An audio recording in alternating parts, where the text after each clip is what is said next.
bwegeye umuntu. Nta bwenge nubwo banari mu rugendo, agenda uko byumva siko bikwiye. Ubwenge tuvuga no kubaha Imana, iyo ucitse ku byaha burya uba ujijutse. Nta bwenge nubwo banari mu rugendo, agenda uko byumva siko bikwiye. Ubwenge tuvuga no kubaha Imana, iyo ucitse ku byaha burya uba ujijutse.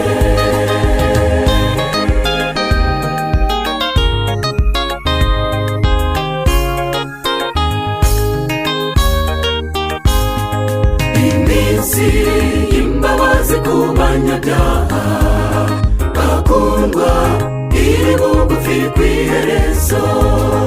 Inzego z'ubutabera zirakora ibikwiye, vuba ugiye kubihabwa. Ibyaha waba ufite nubwo ari byinshi, ineza y'umukunzi bugira biruta. Wahawe igihe ngo uhitemo neza, siga byose wimuke kuko warakunzwe.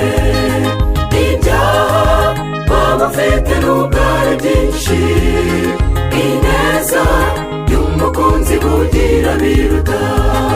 Wahawe igihe ngo uhitemo neza, siga byose wimuke kuko warakunzwe.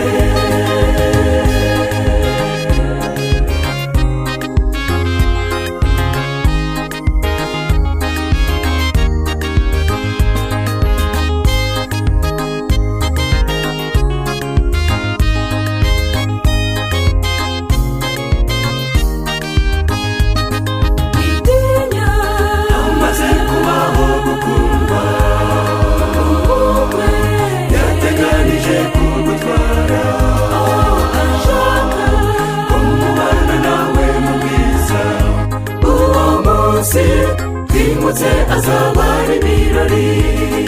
Ibintu waba ufite nubwo ari byinshi, iby'isi byiguhenda kuko bizashira. Ni ngombwa gukomera ku cyo wahawe, siga byose wimuke kuko warakunzwe. Ibintu waba ufite nubwo ari byinshi, iby'isi byiguhenda kuko bizashira. Ni ngombwa gukomera ku cyo wahawe, siga byose wimuke kuko warakunzwe. Ni ngombwa gukomera ku cyo wahawe, siga byose wimuke kuko warakunzwe. Nawe ngwino hari umwanya, siga byose wimuke kuko